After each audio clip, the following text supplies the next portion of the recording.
Banyuls-sur-Mer, son port, son observatoire océanologique et son aquarium. C'est ici que Didier nous a reçus pour nous présenter son projet SPOC, l'acronyme anglais de Sun Cream Pollution and Corals.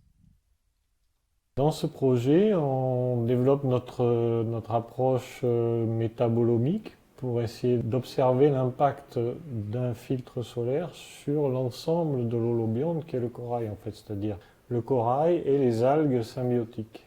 Mais au fait, le corail, c'est quoi? C'est une question très intéressante. Le corail, c'est un animal, c'est un cnidaire de la même famille que les méduses. Mais ce n'est pas juste un animal, c'est un animal qui est associé à des microalgues photosynthétiques, en particulier pour les coraux bâtisseurs de récifs. Ce sont les coraux qu'on a ici. Il y a beaucoup de molécules très différentes qui sont des filtres UV. Donc on en a testé beaucoup, et il y en a une qui est vraiment très mauvaise pour le corail, c'est l'octocrylène. Mais l'octocrylène, c'est quoi? L'octocrylène, c'est un filtre UV, c'est une molécule organique capable d'absorber le rayonnement ultraviolet. On était là avec un collègue américain, on était en train de discuter et on avait remarqué qu'il y avait de la benzophénone dans certaines crèmes solaires. La benzophénone, c'est une molécule qui est irritante et à certaines concentrations qui est considérée comme dangereuse, toxique et perturbateur endocrinien. Je lui ai proposé comme hypothèse que cette benzophénone était présente dans certaines crèmes solaires du fait de la dégradation de l'octocrylène. La concentration de benzophénone, depuis la création de la crème jusqu'au moment où le pot est terminé, augmente au fil du temps, même si le pot reste fermé. Après 3 ans d'études de la benzophénone en milieu marin, le constat est clair. La présence d'octocrylène dans les crèmes solaires est un danger pour l'environnement. Près de 25 000 tonnes sont déversées chaque année par les baigneurs dans les océans. Une véritable menace pour nos coraux.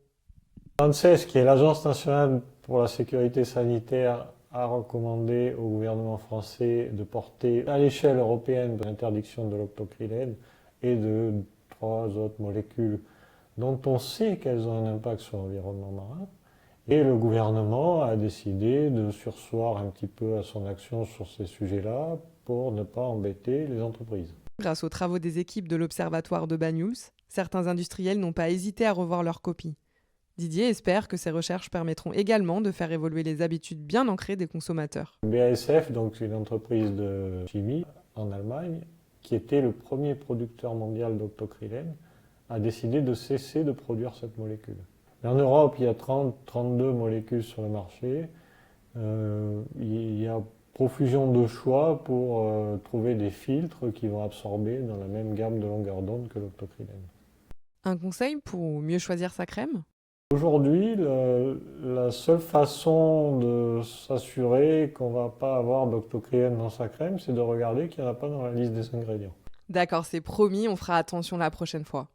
En attendant, on a eu envie d'en savoir plus sur Didier, son parcours, et si son métier était compatible avec sa vie de famille. J'ai toujours voulu être chercheur, je crois, mais c'est difficile parce que c'est un métier un peu qui paraît inaccessible quand on y pense comme ça. Ça reste quand même très compétitif pour devenir chercheur et au fur et à mesure de l'évolution qu'on suit, puis des éventuelles réussites aux différents examens, on se trouve dans la position un jour de candidater et de rentrer au CNRS par exemple, ou comme enseignant-chercheur à Sorbonne Université.